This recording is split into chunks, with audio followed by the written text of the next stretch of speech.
La dernière fois, je pense que je vous ai demandé quelque chose à rechercher. Et c'était par rapport à conducteurs, les semi-conducteurs. les conducteurs et semi-conducteurs. Et ensuite, les composants. Les composants. Alors rapidement, c'est quoi un conducteur? Bon, un conducteur, c'est en métal, je ne dirais pas en métal, mais c'est quelque chose susceptible de faire passer les électrons. Ok. Quelque chose qui est susceptible de faire passer les électrons. Sans difficulté. Sans difficulté. Un conducteur. Un conducteur. Ok. Et qu'est-ce que tu as trouvé? Même chose. Oui, sauf qu'à la place d'un truc, j'ai dit que c'était un corps. C'est un corps, oui. Il a trouvé toujours. À la place d'un truc, moi j'ai mis un corps. Un corps. C'est bien. C'est exactement ça.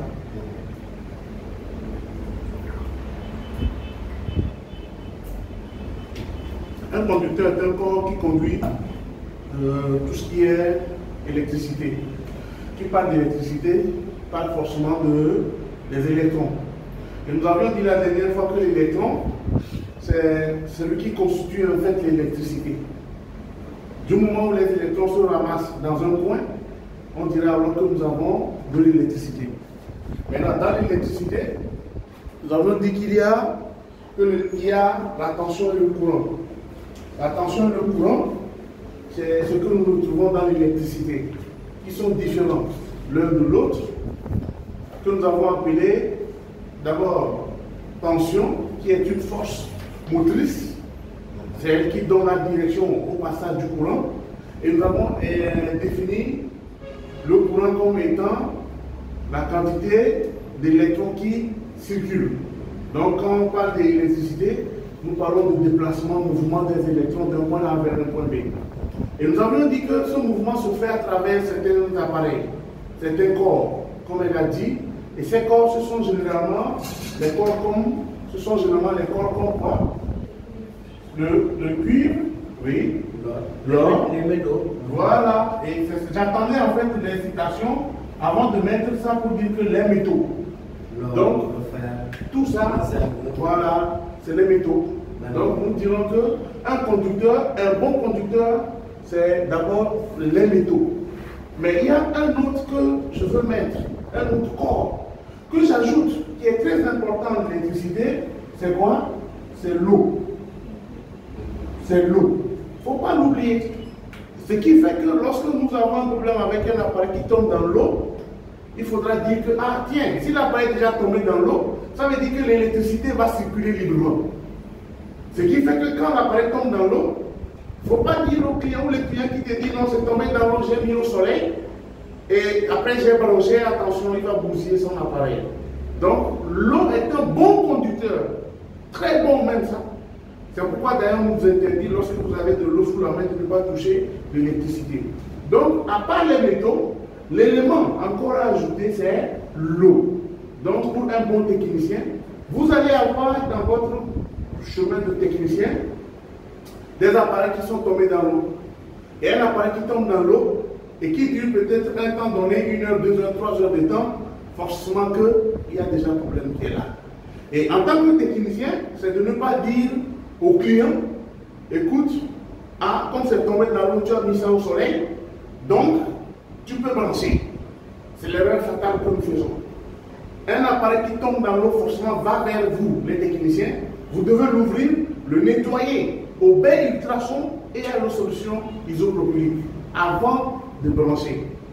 Ouais. Donc, un appareil qui touche l'eau, automatiquement, il faut le laver à l'ultrason. C'est un appareil que je vais vous montrer au fil de notre formation. D'accord? Alors, quand nous avons les conducteurs, nous dirons également que nous avons aussi les mauvais conducteurs. Nous avons aussi les mauvais conducteurs. Si nous avons les bons, ça veut dire que nous avons aussi les mauvais. Les mauvais, c'est quoi? Quels sont les mauvais conducteurs? Si on a les bons conducteurs, ça veut dire qu'on a aussi les mauvais conducteurs. Les mauvais conducteurs, c'est quoi? Les isolants. Donc ici, je mettrai quoi? Isolant ici. Les isolants. Et les isolants, on peut en citer les exemples: le papier, le plastique, le bois, la vitre, le tissu, le coton, le papier. Il y en a beaucoup. L'air est un isolant. L'air même est un isolant. Sinon, on devait être électrisé depuis. L'air est un isolant, c'est pourquoi on vit encore dans l'air. Sinon, on allait être vraiment surpris par l'électricité. À une certaine tension. Hein? L'air. Si nous prenons le cas de la foudre. La foudre. Non, mais ce n'est pas. En fait, elle ne nous isole pas, en fait. C'est parce que la foudre est directionnée. C'est pourquoi elle frappe sur quelque chose. C'est parce que, en fait, je parle de l'isolement comme ça. Je comprends. Mais avec la foudre, il faudrait arriver à un niveau vraiment de température, de climat. Et à quel degré? Voilà. Donc, sinon, on serait déjà pris même quand il y a des petits tonnerres.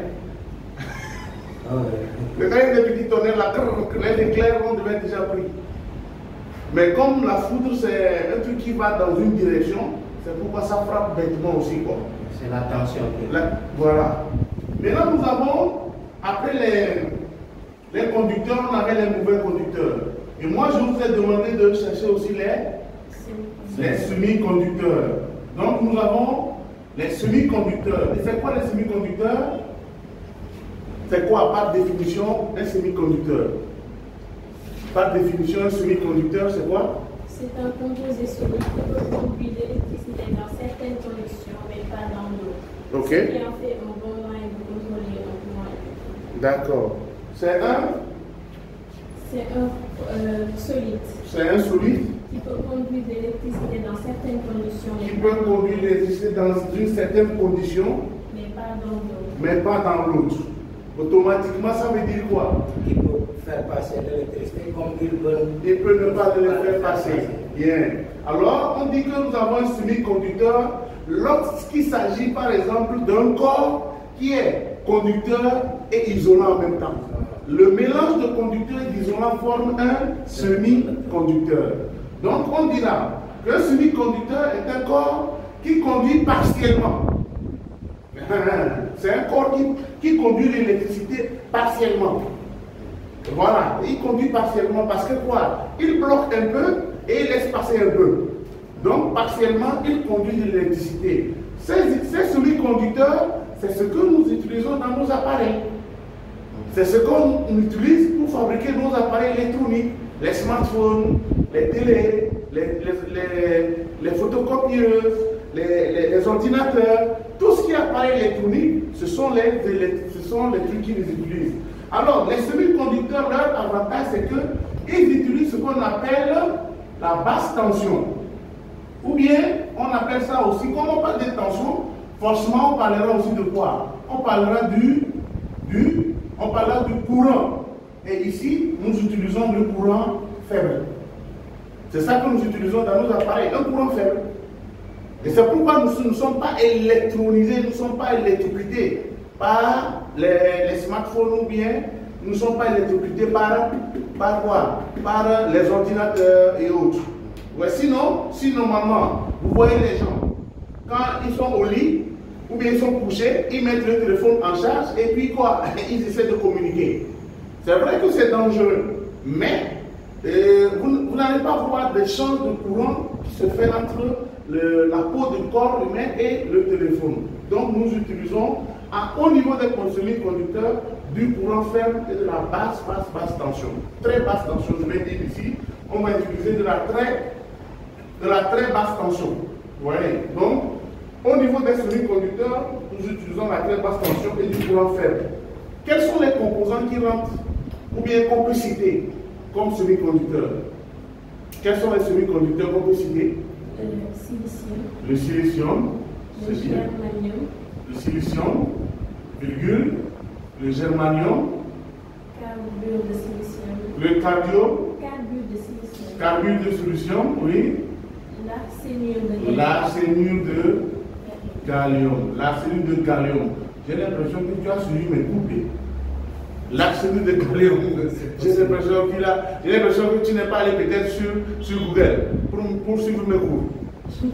Hein, ça, j'ai l'impression.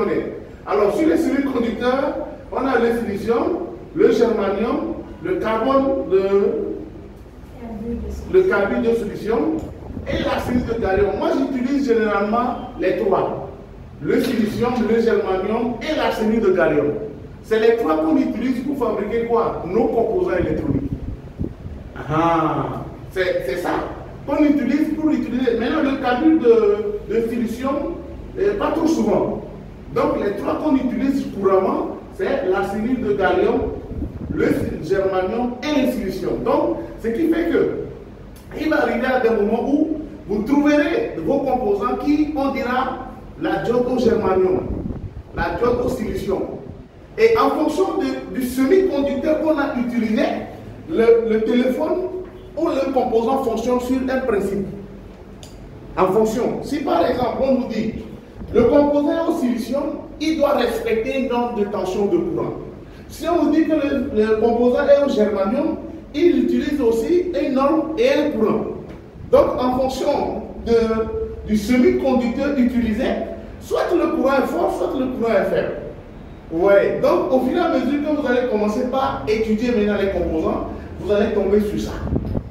La résistance est composée de quoi? Il a été fabriqué à base de quoi? Et c'est ça qui fait que dans l'appareil, soit le composant va conduire beaucoup ou il va conduire peu. Ce qui fait que le composant, s'il trouve une petite tension, elle va passer. Si elle trouve un grand, elle va passer. C'est parce qu'elle est un semi-conducteur. C'est sur cette base-là qu'on a utilisé pour fabriquer les semi-conducteurs. Je prends un exemple bête, la diode. La diode est un composant électronique qu'on utilise pour laisser passer la tension uniquement dans un seul sens. C'est comme un panneau de sens interdit dans la circulation. Tu vois le panneau, tu ne rentres pas. Derrière le panneau, tu peux sortir. C'est le rôle de la diode dans l'électronique. Vous voyez, c'est comme si l'électronique, c'était un cours de conduite. Il y a une voie où c'est dans les deux sens. Ça, c'est la résistance. Elle est, on va dire qu'elle est bidirectionnelle. Que tu la mettes comme ça ou que tu la mettes comme ça, le courant va passer. Sauf qu'elle ne va pas passer totalement, elle va se diminuer. Mais on dit que sous la diode, quand tu la mets comme ça, avec la barre, le courant ne pourra plus passer. Donc c'est un peu comme ça que l'électronique aussi a sa codification. D'accord? Donc quand nous prenons les conducteurs, les mauvais conducteurs qui sont les isolants, nous allons créer les semi-conducteurs à base de semi-conducteurs ou bien de composants de corps que nous allons appeler le silicium, le germanium et l'arsénure de gallium. Donc c'est les trois semi-conducteurs là qu'on utilise pour fabriquer nos composants électroniques. Si nous savons ça, alors nous allons maintenant descendre au niveau de quoi? Au niveau des composants. Nous allons tomber maintenant sur les composants électroniques. Ouais, donc si nous avons connu conducteurs, mauvais et semi-conducteurs, là on peut parler maintenant des composants électroniques. Et pour parler des composants électroniques, maintenant, nous allons parler maintenant du premier composant. Maintenant, je peux effacer. D'accord? Je peux effacer. Et avant de parler du premier composant électronique que nous allons voir, nous allons d'abord faire le tableau. Donc, je vais mettre ici tableau de composants. Tableau de composants électroniques. Alors, je vais mettre ici d'abord le nom. Je vais mettre la désignation. Je mets la désignation. Je vais mettre ici le symbole. Je vais mettre le symbole. Je vais mettre ici maintenant le rôle ou fonction. je vais mettre le rôle ou la fonction. Rôle ou fonction.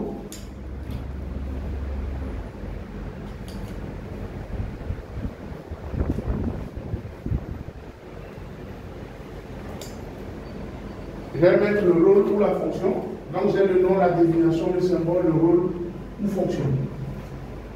Alors sur le nom, je vais prendre le premier que je vais appeler la résistance. Une résistance. Une résistance est symbolisée par la lettre R.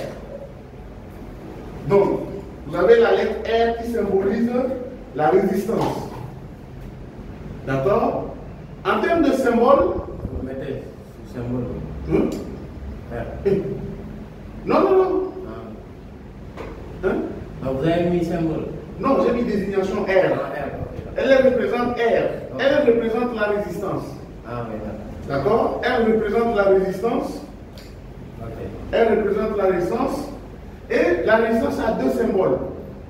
Mais les deux symboles veulent dire la même chose. Parce qu'il y a une norme que nous appelons la norme AFNOR. Il y a un code de codification. Et nous avons la norme américaine et la norme européenne. Sur la norme américaine, on la dessine comme ceci, c'est comme si on a un petit rectangle et deux pattes. Norme américaine, ou nous allons avoir la norme française ou européenne qui est un zigzag. Donc une résistance, vous allez la reconnaître à partir de ces deux symboles. En la voyant comme ceci, vous savez que vous avez affaire à une résistance. D'accord? Le rôle de la résistance en électronique ou en électricité, dans quelque domaine que ce soit, c'est de quoi? C'est de chuter. C'est de chuter. Chuter veut dire diminuer. C'est de s'opposer au passage du courant. Alors, pour s'opposer, ça veut dire que je m'oppose et je ne laisse pas passer tout. Si je fais rentrer un courant, je sors petit. Donc, le rôle de la résistance, c'est de diminuer ou de chuter ou de faire chuter, c'est de diminuer ou chuter, bon, est-ce que je vais mettre chuter en chose, ou chuter l'intensité du courant. L'intensité. Bon, l'intensité. Donc, le rôle, c'est de s'opposer au passage du courant. Lui s'oppose au passage du courant. Donc, il fait quoi? Il oppose une force pour dire que le courant diminue. Donc, si je prends une résistance, comme ceci par exemple dans un circuit, et que je lui fais entrer par exemple 10 ampères, à la sortie, en fonction de la valeur de cette résistance, si c'est peut-être 470 kV, peut-être à la sortie, j'aurai quoi? J'aurai peut-être un 2 ampères. En fonction de sa valeur, elle va s'opposer au passage du courant. Hein? Et donc, après à la sortie de votre, si vous mesurez la sortie de cette résistance, vous avez un courant faible. C'est ça que nous appelons chuter l'intensité du courant ou s'opposer au passage du courant. Il s'oppose. Ce n'est pas qu'il refuse de ne pas passer. Mais il dit, mais monsieur, calme down, diminue-toi, rabaisse-toi, pour que tu ne puisses pas gâter les choses de derrière. Son rôle, c'est de s'opposer pour ne pas que les composants qui sont sur la ligne ne se gâtent. Ce qui fait que, si vous voyez par exemple des condensateurs après une résistance se gâter, ça veut dire que cette résistance a perdu sa valeur. C'est pourquoi elle a laissé passer un grand courant. Voilà comment ça va se passer le diagnostic. Ouais. Si je vois un composant qui est gâté après une résistance, ça veut dire que le truc qu'on a mis pour arrêter le courant qui était fort, ce truc-là ne peut plus s'opposer. Et donc, il a laissé passer le courant et le courant dévasté tout au long. C'est comme on dit un barrage. On met un garde-fou, on met un barrage, un mur qui va faire dévier le courant d'eau dans un sens. Mais le va venir avec une force telle que le mur est tombé. Ce qui est devant, après le mur là, tout ça là c'est parti. Le rôle de la résistance, c'est un peu ça. D'accord? Après la résistance, nous avons la diode. Après la résistance, nous avons la diode. Pour ce qui concerne la diode, sa désignation en électronique, c'est D. Sa désignation, c'est D. Et la diode nous nous avons plusieurs. Nous avons plusieurs types de diodes. Nous avons ce qu'on appelle les diodes LED, les diodes redresseuses, les diodes Schottky, les diodes Zener. Nous en avons beaucoup, de plusieurs formes. Et le diode est symbolisé par une tête de flèche avec une barre. On a A ici et K ici. Seule la diode AA et K.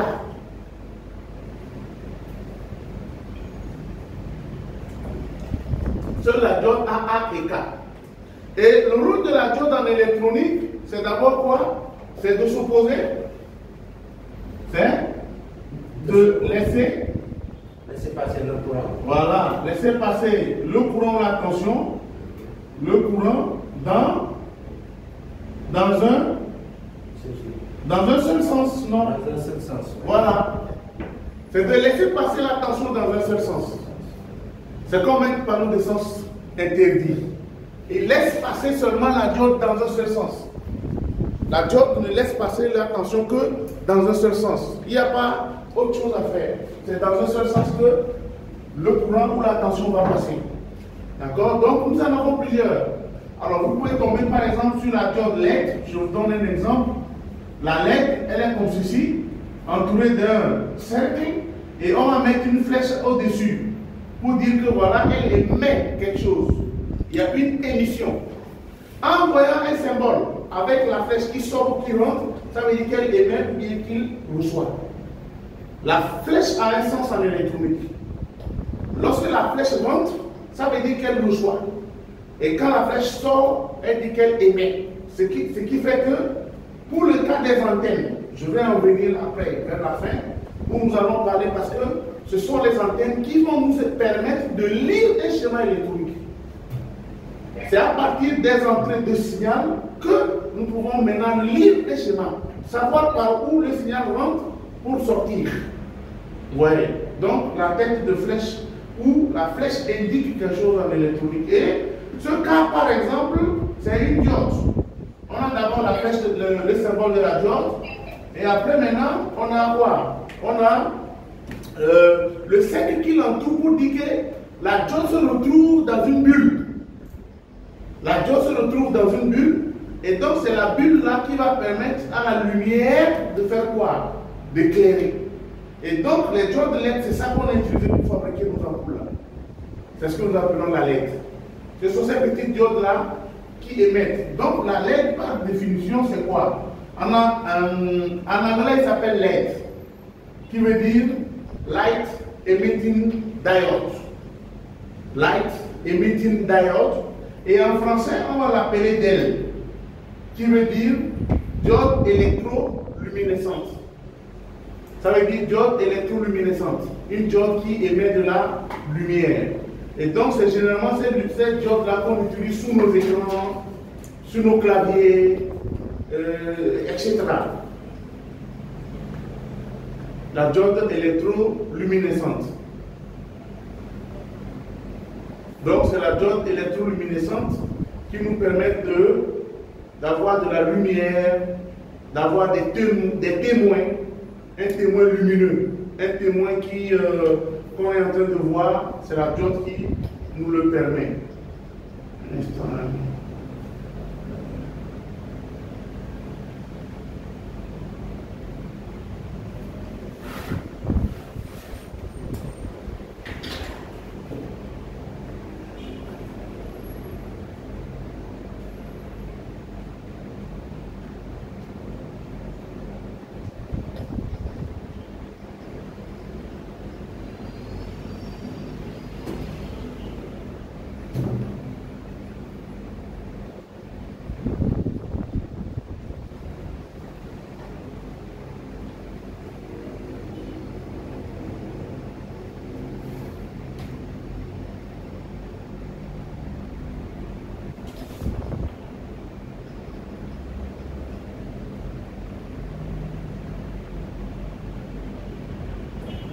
Bien.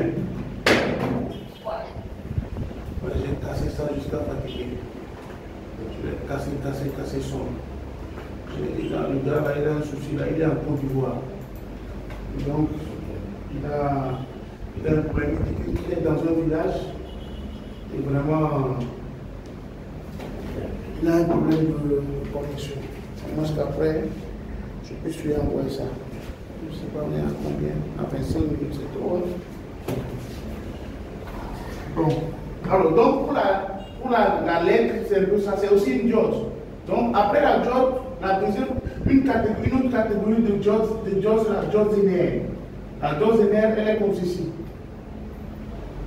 D'accord? Soit vous pouvez la voir comme ceci, soit on peut la dessiner comme ceci, avec toujours les deux pattes, soit on la dessine comme ceci. Attention, on peut la dessiner comme ceci. Donc ce sont les catégories, les différents types de diodes linéaires. La diode linéaire, on l'utilise comme une stabilisatrice. On l'utilise comme une stabilisatrice. Généralement, on l'appelle diode stabilisatrice. C'est une diode qui stabilise la tension à une tension X donnée. Hein? C'est la diode qui stabilise la tension à une tension X donnée. Lorsque, par exemple, on veut une tension X pour alimenter X appareil, on demande à la diode de laisser passer que la tension qu'on a besoin. C'est-à-dire que si je prends une diode linéaire de 3 volts, que je mets la diode dans un circuit électronique, c'est 3 volts que j'aurai à la sortie. C'est le cas de nos chargeurs de téléphone. Nos chargeurs de téléphone sortent généralement 5 volts. Malgré le processus derrière, c'est-à-dire transformation, redressement, filtrage, régulation, au niveau de la diode linéaire, avant qu'elle ne sorte, si la diode linéaire dit c'est 5 volts qui vont sortir, c'est 5 volts. Même si 100, même si 10, 20, 24 volts viennent, la diode, elle dit que c'est un nombre X qui passe. C'est comme un policier devant une porte de conseil. On dit la salle, c'est 150 personnes. C'est 150 personnes. Plus rien ne passe. C'est pourquoi on l'appelle stabilisatrice. Elle stabilise la tension à la fonction de ce qu'on veut. Ça devient un peu de résistance là. Non, elle ne devient pas résistance parce qu'elle ne s'oppose pas. Mais comme il s'oppose à l'excès, il bloque. Ben oui, on ne peut plus l'appeler résistance. Elle ne résiste pas. Elle laisse passer ce qu'il doit. Elle stabilise en fait. Okay. C'est une stabilisatrice. Okay. Elle laisse passer, elle fait passer, mais elle ne stabilise pas. Moi, ça fout là. Elle ne s'oppose pas. Vous voyez, par exemple, l'opposition c'est quoi? La résistance dit non, toi tu ne passes pas. Niet, niet. Elle dit non, enfin, si tu voulais passer, il y a un règlement. Vous n'êtes pas bien habillé. On n'a pas dit, on a dit, vous venez en cravate. Vous venez en chaussures bien habillées. Mais vous venez par exemple en tcharak. La résistance dit ça. La diode dit non, vous avez seulement une seule voie à prendre. On ne fait pas de oui ici. La stabilisation dit que c'est le nombre 10 qui doit passer. C'est 10. C'est tout. C'est 10. C'est bon? C'est bon de voir avec celui-ci. Il a un problème il a vraiment un problème de connexion. Un problème de connexion. Parce que j'arrête avec la vidéo là. Donc je peux effacer ici. Après, vous avez les autres composants, vous pouvez, parce qu'on n'a pas besoin forcément de tout. Par exemple, la dose linéaire, c'est ce que vous avez sous vos écrans de téléphone portable, les claviers et autres. La diode linéaire, c'est ce qu'on a dans les alimentations pour stabiliser la tension. Et nous avons la diode redresseuse. C'est elle qui transforme le signal alternatif en un signal continu. Donc on le verra au fur et à mesure qu'on avance. Mais sur la diode, la fonctionnalité, c'est ce que j'ai essayé de vous dire one by one. Ensuite, après la diode, nous avons le condensateur. Nous avons le condensateur. Nous avons les condensateurs. Bon, je vais passer un peu. Nous avons les condensateurs. Et les condensateurs se symbolise par la lettre C. Donc tout ce que vous voyez sur un schéma électronique ou tout ce que nous avons, c'est un condensateur qui est là. C'est-à-dire que vous verrez que sur les 4 mètres, vous ne verrez que ça. Chaque composant, vous verrez que c'est écrit une lettre à côté. Vous verrez une lettre. Et c'est les lettres là que nous sommes en train de voir. À côté d'un composant, soit il est en bas, il n'est pas sur le composant, il est dessiné sur la carte mère. Il est dessiné sur la carte. Vous allez voir des R, vous allez voir des R, vous allez voir des L, vous allez voir des D, vous allez voir beaucoup. Et on appelle les composants, c'est tout ce qui est là-bas. Oui, tout ce qui est là-bas. C'est tout ce qui est là-bas. Donc c'est un peu ça. Donc nous avons les lettres qui désignent pour chaque élément, pour chaque composant. Et les jobs de Zener et autres là, on peut... Oui, c'est pourquoi je vous dessine le symbole. Parce que sous le composant, il y a le symbole. Sous le composant, il faut voir, il y a d'autres composants qui ne sont pas là. Mais vous verrez qu'il y a des composants, des symboles qui sont dessinés. Avec la lettre à côté. Et maintenant, si vous voyez une lettre, avec un chiffre, en réalité, ce n'est pas la valeur du composant. C'est juste le numéro d'ordre. Vous pouvez tomber par exemple sur un composant, par exemple le cas de R 2455 par exemple. C'est la 2455e résistance. C'est ce que ça veut dire. Quand vous voyez sur la carte, le symbole, la lettre de désignation, plus un chiffre, c'est le nombre, hein? C'est le numéro d'ordre de cette résistance-là. C'est le numéro d'ordre de cette résistance. Donc c'est 2 millièmes et quelques. Numéro d'ordre par rapport à la carte même. Oui. Parce que là, je vois V432 par exemple. C'est quoi V? V c'est quoi? C'est sur quel composant? Je ne sais pas. Oui, V ça veut dire quelque chose. V veut dire quelque chose. Oui, V veut dire quelque chose.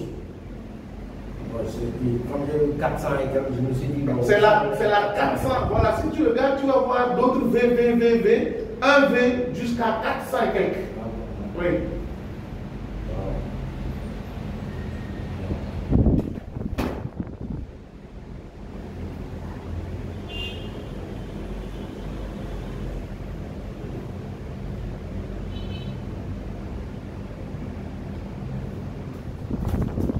C'est la 420 et quelquième truc quoi.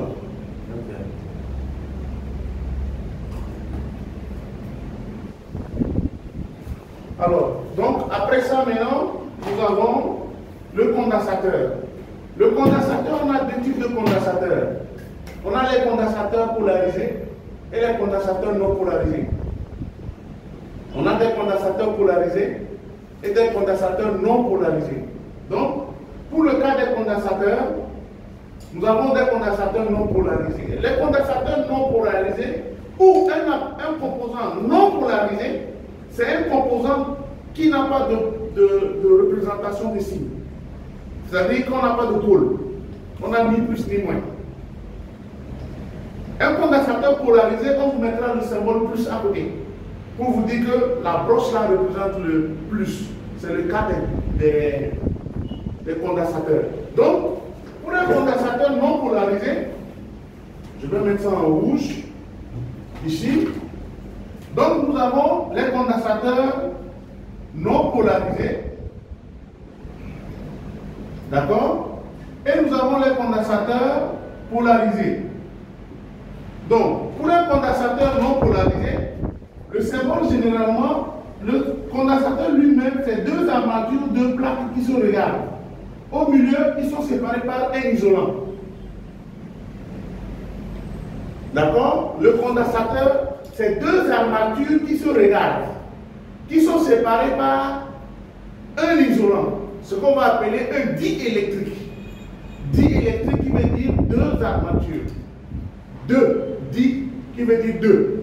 Et 2 armatures vont se regarder, qui sont séparées par un isolant. Les condensateurs, c'est ce que vous êtes en train de voir là, en noir, en café marron, sur vos cartes. D'accord? Qui sont comme des composants avec la lettre C. Les condensateurs polarisés, c'est ce que vous allez voir comme ceci, dessiner toujours 2 armatures, mais là avec le plus et le moins. Ouais. Ou on peut encore dessiner ça comme ceci, avec le plus et le moins, qui représente la barre inversée là, ou encore une grande barre comme ceci, avec une petite barre qui désigne le moins et le plus. Donc voilà un peu comment est-ce qu'on dessine les condensateurs polarisés. Donc on a différents types de condensateurs. On a les condensateurs au tantal, on a des condensateurs céramiques, des condensateurs au mica, des condensateurs électrochimiques, des condensateurs polystère. Alors là actuellement avec l'évolution de l'électronique, on a arrêté beaucoup de fabriquer des condensateurs au mica, au polystère. Nous avons tous les condensateurs céramiques et tantal. Les condensateurs céramiques, tantal et plastique. D'accord? Alors si vous regardez par exemple sur vos cartes, vous verrez des condensateurs de couleur café, bleu. D'accord? Vous allez voir des condensateurs café bleu, marron. Des condensateurs au tantal, vous trouverez café marron. Oui, c'est ça. Ça c'est du café. Café ou marron ou brun. Ensuite, vous avez d'autres verts, bleus. Et ensuite, les électrochimiques, c'est ceux qui sont noirs avec une bande à côté. D'accord? Les composants qui sont comme des tonneaux, qui sont comme des citernes, qui sont debout. Ce sont les condensateurs. Ils ont une bande sur le côté qui représente le plus et le moins. La bande qui se trouve sur le côté du transistor, c'est la bande négative. D'accord? C'est la négative. Et l'autre bande, l'autre côté sans bande, c'est le positif. C'est devant vous, c'est les condensateurs bleu marine ou noir là. Ce qui est un peu bleu façon, bleu foncé. Ouais, c'est ça. Oui, il y a une bande sur le côté. La bande désigne la patte moins. La bande désigne le moins, c'est pourquoi on a dessiné dessus. Ouais. Voilà. Et l'autre représente le plus. Qu'est-ce que le noir? Ah, ok. Alors, si vous enlevez ce condensateur, vous verrez que ce condensateur en bas, on va dessiner une bande, un cercle avec une ligne qui sépare. Alors, il y a d'autres qui sont enlevés. Hein. Il y a d'autres qui sont enlevés.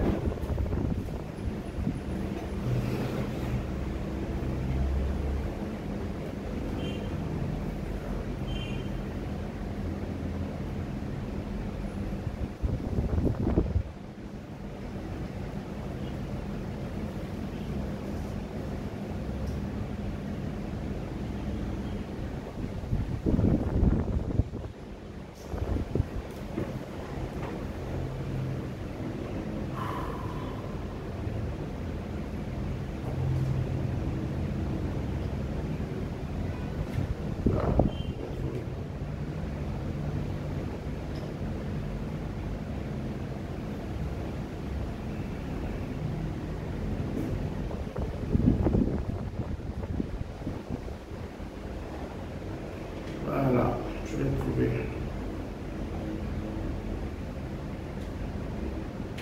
Bon, je fais très vite et puis après je reviens. Alors, donc comme je disais tout à l'heure, nous allons voir le condensateur, sa fonction. Pour le condensateur a deux fonctions différentes. Soit l'un ou soit l'autre, mais il ne fait pas les deux en même temps. Le premier rôle du condensateur qu'on peut utiliser, soit on va l'utiliser pour quoi? Pour stocker ou emmagasiner, ou on va l'utiliser pour emmagasiner la tension et la restituer en cas de micro-coupure. C'est comme une citerne d'eau qu'on a dans une maison. on remplit la citerne et ensuite on attend que l'eau on commence par prendre un peu. C'est le rôle du condensateur. C'est comme une citerne d'eau dans une maison. Bien que l'eau coule dans le robinet, il y a de l'eau qui est dans la citerne. C'est un réservoir. Et au besoin, on prend un peu jusqu'à ce que ça finisse. Comme le leur. Non. C'est une citerne. Mais l'onduleur fonctionne directement. En cas de coupure, pif, il commence par travailler. Ici, c'est des micro-coupures. C'est des micro-coupures. Or, l'onduleur n'attend que ça s'arrête pour que lui serve. Or, ici, il est directement sur la carte et il prend un peu. Il n'alimente pas directement. Il est là, c'est là, et ça continue pas à travailler. Maintenant, si au cas où ça n'arrive pas vite, le composant va chercher là ou là-bas son truc, c'est un réservoir. Oui, c'est un réservoir. Or, l'onduleur, tu ne peux pas le brancher déposer, il va s'éteindre et finir. Si ne le charge pas, c'est bon. D'accord? Ensuite, nous avons le deuxième cas. S'il n'est pas utilisé pour stocker ou emmagasiner, alors on va l'utiliser pour quoi? On va l'utiliser pour filtrer. Soit on l'utilise pour emmagasiner, en cas de besoin on prend, ou on va l'utiliser pour filtrer les signaux. Donc c'est le job. Son job c'est ça. Soit on l'utilise, et c'est pourquoi même dans les sons, sur ceux qui font l'audio, on utilise le micro derrière le haut-parleur, le condensateur. Si vous ouvrez un haut-parleur, vous allez voir qu'on a mis un condensateur derrière, avec des bobines. C'est ce qu'on appelle des filtres. Quand on dit on a un filtre dans un appareil, c'est soit un condensateur et une bobine combinée. C'est pour pouvoir éliminer les distorsions. C'est pour pouvoir éliminer ce qu'on appelle les harmoniques. Alors, si on a un signal alternatif, en mettant un condensateur dans ce signal-là, on demande au condensateur d'éliminer les sommets. Voilà, on va éliminer les sommets. On va dire qu'on va écréter. On va éliminer les parasites. Tout ce qui est banana, on va l'enlever. C'est pour le rendre un peu plus ou moins fluide. Donc le rôle du condensateur, c'est de filtrer un signal. Donc soit on va l'utiliser pour emmagasiner la tension et la donner en cas de micro-coupure, ou on va l'utiliser pour filtrer les harmoniques ou les parasites. C'est son rôle qui joue dans la carte. C'est bon? On peut aller? Généralement, ce sont les condensateurs polarisés qu'on utilise pour emmagasiner. Le reste, là, ce qui est non polarisé, c'est pour filtrer. Je ne dis pas que c'est exactement ça, mais dans des cas, c'est comme ça que ça se passe. Voilà. Dans des cas, c'est comme ça. Vous pouvez trouver aussi des condensateurs polarisés qu'on met sur une carte sur un son, dans les haut-parleurs et tout. Mais le plus couramment, ce sont des condensateurs non polarisés qu'on utilise. Le jaune qui est là-bas, là, c'est un condensateur plastique non polarisé. Voilà. Et aujourd'hui, sur la plupart de nos cartes de télévision, ce sont eux qu'on utilise. Ce sont les non polarisés. On peut l'utiliser aussi pour redresser, pour transformer ça en un transfo. Un condensateur, on les met en package et puis ils vont servir de diminuer l'intensité, la tension du courant pour l'amener peut-être à 12 volts. Après le condensateur, je vais parler de la bobine. Et la bobine, représentée par la lettre L. Et son symbole, c'est comme si c'était une corde qu'on a enroulée. Son rôle, on peut aussi l'utiliser de deux manières, la bobine. On peut utiliser la bobine de deux manières. On peut l'utiliser pour augmenter, amplifier. Pour augmenter le courant. On peut l'utiliser pour augmenter le courant. D'accord? Ou on peut également l'utiliser pour filtrer. Comme le condensateur. On appelle, dans ce cas de filtrage, on va l'appeler le lissage. Lisser. Si le condensateur est utilisé, la bobine est utilisée, c'est pour lisser. Quand on parle de filtrer, on parle de lissage. Mais quand on l'utilise pour booster, donc c'est pour augmenter le courant. Et nos appareils, nos smartphones les ont à gogo. On va les appeler là-bas des bobines boost. C'est le nom qu'on leur donne dans la réparation des smartphones. C'est pour booster. D'accord? Après les bobines, nous allons parler des transistors. Nous allons parler des transistors. Pour le cas des transistors, on a deux catégories de transistors. Le transistor est représenté par la lettre Q. Représenté par la lettre Q. Le transistor est représenté par la lettre Q. D'accord? Alors, en fonction du transistor, on a deux catégories. On a ce qu'on appelle les transistors bipolaires et les transistors à effet de choc. Donc, on a les transistors bipolaires, c'est ce que nous avons appelé, bon, je vais mettre ça en rouge. Nous avons les transistors bipolaires. Bipolaires. On a les transistors bipolaires et nous avons les transistors à effet de champ. D'accord? On a d'abord une catégorie qu'on appelle des transistors bipolaires et on a une deuxième catégorie qu'on appelle les transistors à effet de champ. Quel est le rôle du transistor en électronique? On peut utiliser le transistor de deux manières également. Ce que je fais, c'est une synthèse générale. On peut utiliser le transistor de deux manières. Soit on va l'utiliser comme amplificateur. C'est d'ailleurs pourquoi vous avez, quand vous allez chez un dépanneur, on dit que l'amplificateur qui est gâté, c'est un transistor. Soit on l'utilise pour amplifier un signal, ou on va l'utiliser comme un interrupteur. On parlera alors de commutateur. On parlera alors de commutateur. Alors ici, je mettrai interrupteur. Voilà. Donc le transistor a deux fonctions. Soit on l'utilise comme amplificateur, ou on l'utilise comme interrupteur. Je crois même que peut-être samedi, vous n'avez pas besoin d'être là. Parce que c'est ça, vous êtes un peu en avance sur les gars. C'est ça qu'ils vont reprendre là-bas samedi. Vous êtes en avance. Je pense que samedi même. Parce que vous êtes un peu en avance. Bien que vous avez fait deux coups, mais avec moi c'est ça. Avec les autres formateurs, c'est un peu nonchalant. Ils sont Et puis les choses du jour en général, avec les jeunes, bon, souvent ça parce que toute cette partie-là, elle n'est pas évidente pour quelqu'un qui n'est pas de son genre. Oui. Nous, on a de l'expérience. Oui, mais il faudrait en parler. Bah, bien sûr. Parce qu'après,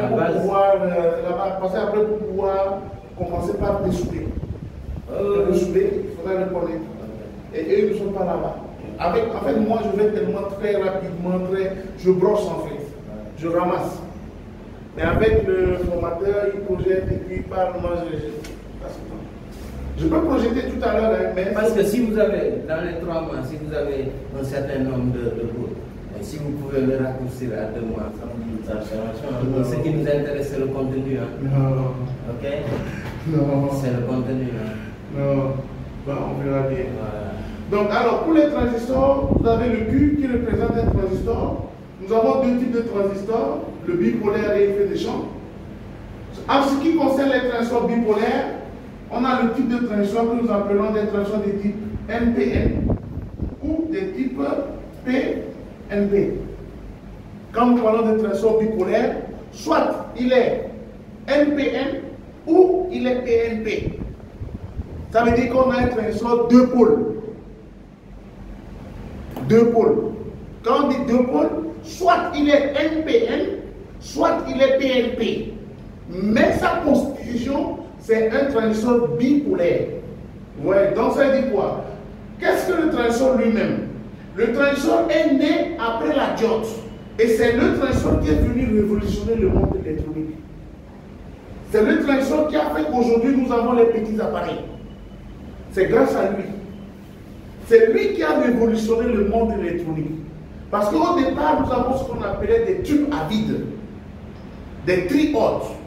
Des tubes à vide qu'on fabriquait. Et c'est ces tubes à vide-là qu'on retrouvait dans les anciens ordinateurs avant. Et c'est ces tubes à vide qui ont créé le mot bug. Le mot bug qu'on dit en informatique. L'ordinateur bug. Bug, c'était une panne. Et cette panne était provoquée par un insecte. L'insecte est allé se poser parce que c'était un tube à vide qui émettait la lumière. Et qui émet de la lumière en incandescence, émet de la chaleur. Donc aux États-Unis avec IBM, le tube à vide, on les plaçait sur la carte comme ceci. Et donc, quand vous regardez la carte, vous avez une lumière rouge dessus. Et l'insecte en hiver est rentré dans l'appareil, allait se poser sur le tube pour chercher la chaleur. L'insecte a été brûlé et il est tombé sur la carte. En tombant sur la carte, il a fait quoi? Il est devenu court-circuit. Quand il est devenu court-circuit, la carte est tombée en panne, l'ordinateur s'est éteint. Ils ont parlé de bug. C'est ça qui a fait naître le mot bug. Le mot bug que les informaticiens appellent et le considèrent comme étant un virus là, ce n'est pas un virus. C'était une panne électronique due au fait qu'on utilisait les tubes à vide. Et les tubes à vide, c'était des transistors, pas des transistors, c'était des lampes à incandescence qu'on avait fabriquées en ce temps. Et ce sont eux qui ont fait que la première panne du monde est venue et on a dit que non, l'ordinateur a bugué. Bug, le mot bug que nous utilisons avec BUG. C'était une panne électronique due au comment on appelle ça? À la diode, au tube à vide. Donc, si je mets par exemple ici, sur Google, le tube à vide, vous le verrez. Tube à vide.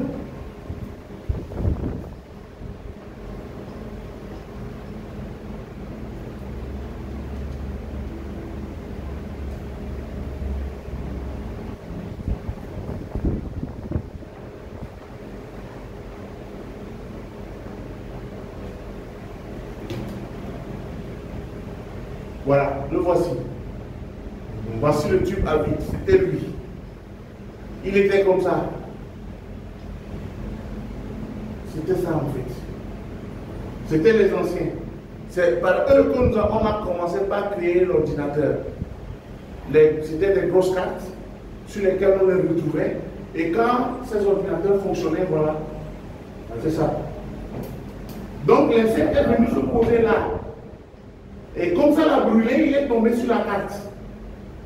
Comme il y avait d'autres composants en bas, ça a créé un court-circuit. L'appareil est tombé. Avant, c'était des rayons qu'on tirait. C'est comme des ampoules.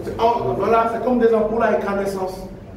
Et puisque ça tombait vraiment en panne, parce que c'était des filaments, donc on les a remplacés pour créer ce qu'on appelait les transistors. C'est pourquoi il y a eu un changement. Et c'est pourquoi, quand vous allez voir, vous voyez. Voilà, c'est un peu ça. C'était comme ça. C'était à peu près comme ça sur les cartes. Ouais, voilà là-bas. Vous voyez comment ils sont rouges. Voilà, donc c'est comme ça ils étaient sur la carte. Et l'insecte est mort sur la carte. Après, bon, il fallait créer les transistors. Et si vous voyez par exemple, si moi je tape par exemple un transistor ici, vous allez voir quand je vais taper transistor, quand je mets un transistor ici, vous allez voir que le transistor Si ton papa te dit, il te dira qu'avant les radios, on les appelait des transistors. Au temps de ton grand-papa, on l'appelait transistors, les anciennes radios. On dirait post-radio. C'est parce que c'était à ce moment où on avait les. Voilà, par exemple, je mets transistor. Attention. Vous allez voir que ce sont les anciennes radios. Et nos grands-parents les appelaient transistors. Quand tu parles, on te dit post-transistor, parce que c'est à ce moment que le transistor est né et il y avait les radios. C'est à ce moment qu'il y avait les transistors. Donc, vous voyez, par exemple, quand vous mettez transistor, vous mettez PN, etc. Ouais. Donc, c'est un peu ça. Et donc, après, nous en parlerons, évidemment. Après les transistors bipolaires, on a eu les transistors à effet de champ. Ces transistors à effet de champ, c'est ce que nous appelons aujourd'hui un transistor JFET, d'accord, d'un transistor MOSFET et les transistors IGBT. Ce sont les transistors. Et ce sont ces transistors à effet de champ-là qu'on utilise aujourd'hui dans l'électronique.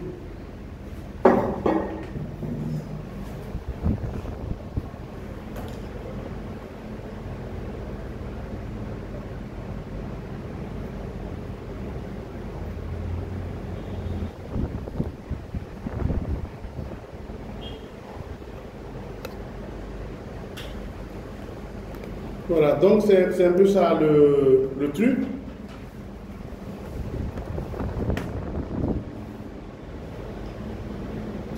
Bien.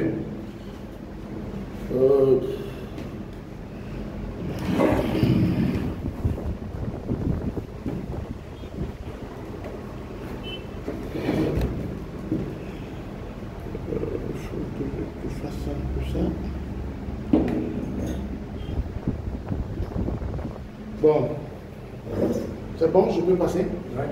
Je peux passer, hein? Je peux passer là.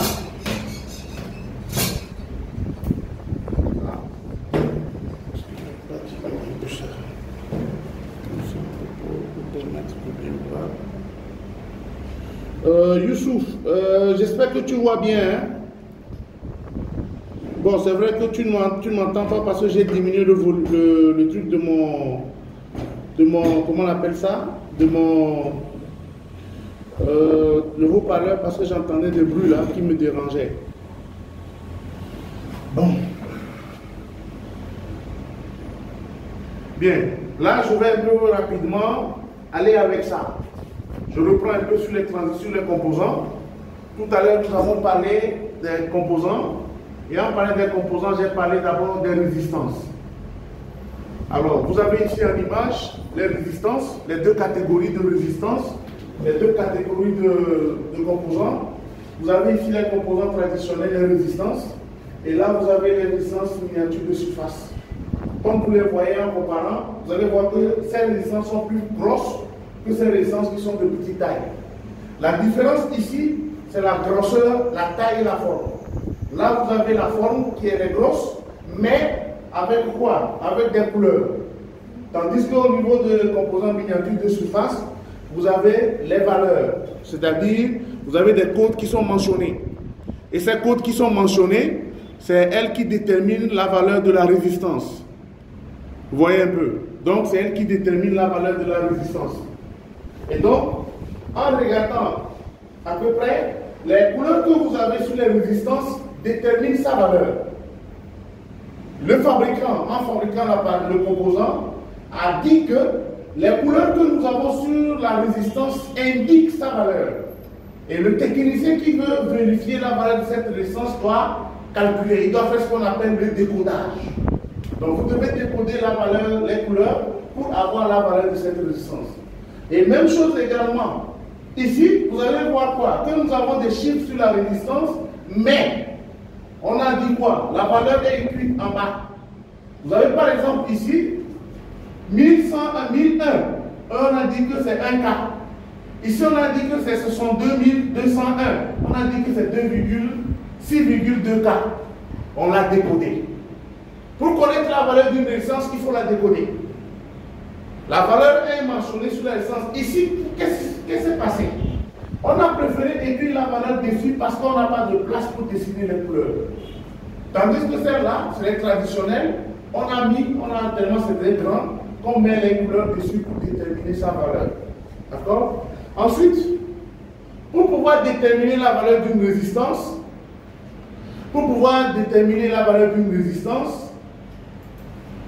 il faudra décoder. D'abord, le rôle de la résistance, c'est quoi? C'est de s'opposer au passage du courant. Ça, on le sait. Ensuite, on la mesure avec un multimètre en choisissant le calibre correspondant à la valeur. On va utiliser ce qu'on appelle l'ohmètre. L'appareil qu'on utilise pour pouvoir déterminer la valeur d'une résistance s'appelle ohmètre.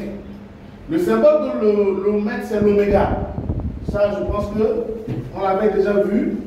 C'est l'oméga, c'est-à-dire l'oméga comme ceci.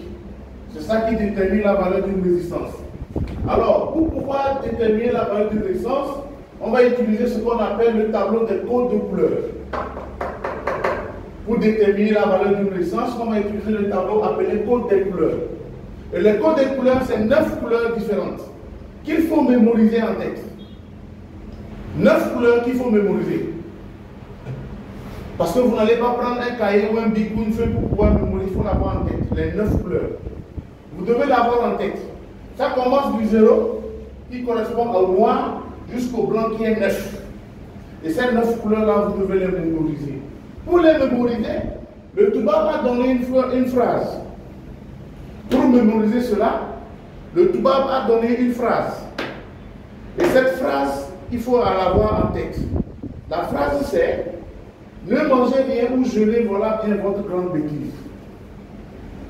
Ne mangez rien ou jeûnez, voilà bien votre grande bêtise. Cela va l'un de la phrase qui me permet de retenir. C'est la phrase qui me permet de retenir les 9 couleurs et de pouvoir faire le décodage. Ne mangez rien ou jeûnez, voilà bien votre grande bêtise. Ne mangez rien ou jeûnez, voilà bien votre grande bêtise. Ne mangez rien ou jeûnez, voilà bien votre grande bêtise. C'est la phrase qui me permet de retenir les 9 couleurs.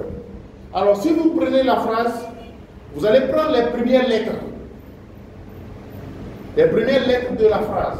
Ne, qui va correspondre au noir. Le N de ne correspond au noir. Le M de manger qui correspond au marron. Le rien, le R de rien qui correspond au rouge. Le O qui va correspondre au orange. Le vert, le G qui correspond au jaune. Le vert, je vous, qui correspond au vert.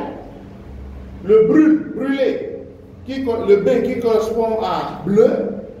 Pour le bleu, il y a 2 B et 2 V. Donc pour le bleu, vous mettez BE.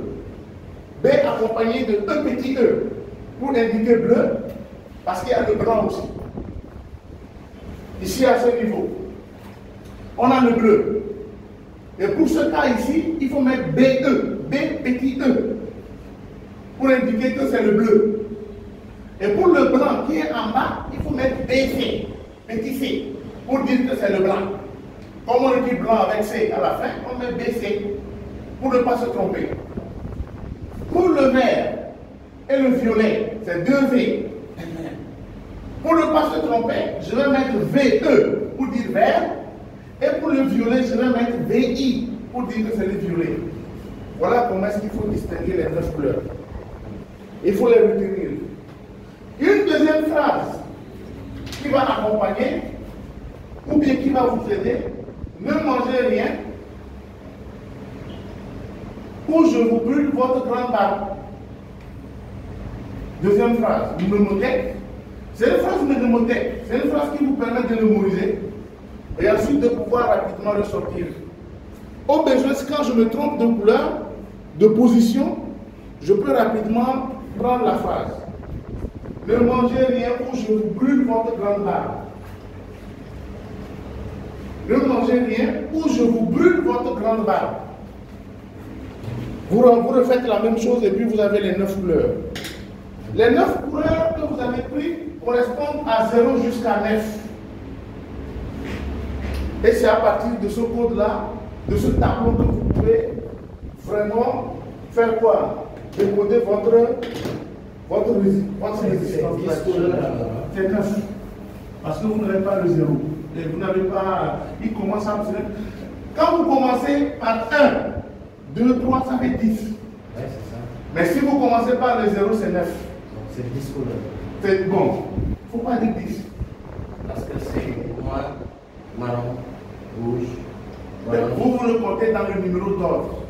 Or, moi, je le compte par rapport à la valeur qu'il fait. Parce que si vous commencez par 1, 2, 3, vous allez vous tromper. Je ne sais pas si vous. Moi, je ne lui donne pas des numéros d'ordre. Moi, je le compte par rapport à la valeur qu'il doit faire. C'est-à-dire sa correspondance. 0, 2, Hein? 0, 2, 3 jusqu'à 9. Voilà. Vous comptez sur 1 comme noir. Alors qu'il faut compter de 0 pour avoir 9. Si vous comptez de 1, 2, 3, vous avez 10. Et si vous faites le calcul, ça va vous tromper. Je ne sais pas si vous cessez. Si je prends par exemple 9, le blanc, si vous lui attribuez le numéro 10, au niveau du calcul, ça va vous embêter.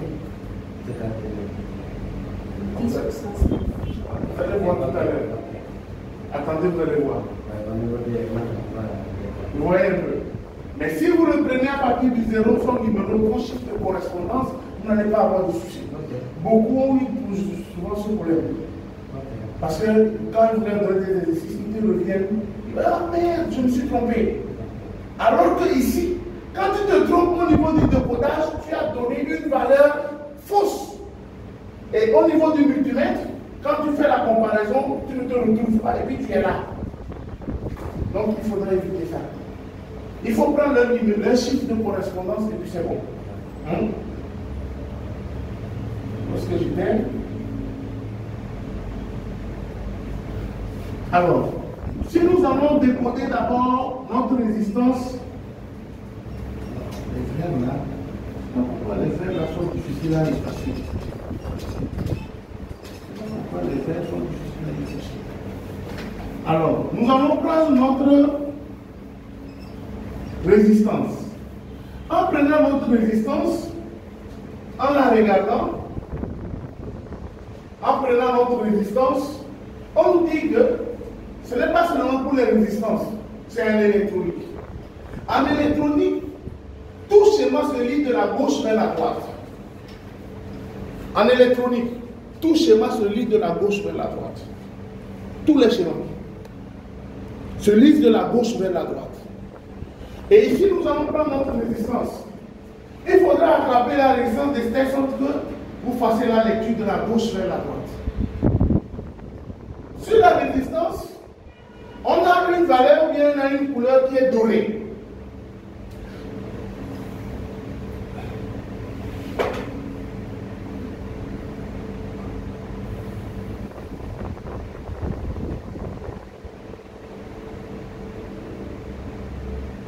Sur la résistance, on a une valeur qui est dorée. Et cette résistance dorée-là, il faudra la mettre dans la main droite.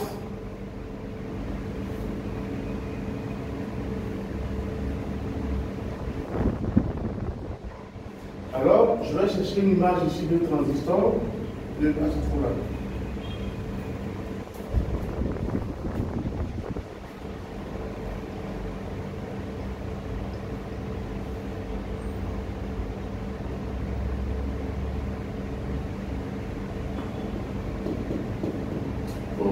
Samedi, il ne faut pas venir. C'est la même chose qu'ils vont faire. Vous serez en avance sur eux. Eux, ils n'ont pas fait ça aujourd'hui. Ils ont fait les tensions, tout cela, alors que moi j'avais planché ça. Ils sont allés très lentement. Parce qu'il y avait d'autres qui se sont inscrits ce matin. Et donc il y avait vraiment un retard. Si vous venez, C'est encore une répétition de ce qu'on fait. Peut-être que je vais vous donner des exercices à faire. Et ensuite, maintenant, avec les documents que vous avez fait, surtout sur les composants miniatures de surface, vous allez le faire. Et ensuite, maintenant, mardi, c'est ça. Nous allons maintenant bien le voir pour voir comment on va le faire. Allez. Les résistances. Quand je regarde l'image, j'ai un groupe de couleurs qui est en haut et une couleur qui est en bas. Cette couleur qui est en bas, j'ai l'impression de voir du doré ou bien de l'or. C'est cette couleur-là qui va être dans votre main droite. C'est cette couleur qui doit se retrouver dans votre main droite. Tandis que l'autre groupe va se retrouver dans votre main gauche. Ce qui fait que, en dessinant une résistance quelconque,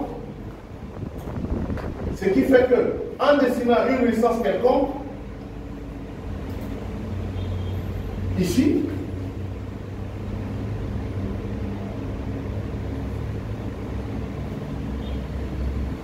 une, deux et trois, quatre. Nous prenons le cas d'une résistance à 4 anneaux. Les couleurs qu'on a vues tout à l'heure sur la résistance, on va les appeler des anneaux de couleur ou bagues de couleur. On va dire que nous avons des bagues de couleur ou anneaux de couleur. On va dire qu'on a une bague, parce que comme on voit qui est là, qu'il y a une bague. Parce que la couleur fait le cercle. Donc j'ai une bague de couleur sur la résistance. Et pour le cas, nous avons des anneaux de couleur, on a 4 anneaux, on a 5 anneaux, et on a 6 anneaux ou bien 6 bagues de couleur. C'est bon? On a 3 types de résistance avec couleur. On a une résistance à 4 anneaux, ça c'est 4. Une résistance à 5 pour les 5 couleurs, et on a une autre résistance à 6 anneaux. C'est bon? Si nous prenons le cas de cette résistance que nous sommes en train de voir, on a alors dans notre main gauche ou dans notre main droite, ici, la couleur dorée que nous avons appelée l'or. Ensuite, nous avons une première couleur qui est quoi? Marron, noir, et puis le rouge. C'est ce qu'on est en train de voir ici. Marron, noir, rouge et or. Effectivement, c'est positionné droite-gauche. On suit. Si vous l'attrapez comme ça, ça fait droite et ça fait le reste gauche. Le marron, c'est le premier. Le deuxième, c'est le noir. Le troisième, c'est le rouge. Ah ouais, ok, le marron est un peu... Ça a commencé là. Ça a commencé là. Non, en fait, ça ressemble un peu au noir. Non, c'est différent. L'autre, le milieu, le noir est très foncé. Ah ouais. C'est bon? On y va? On y va? Alors, je vais lire de la gauche vers la droite.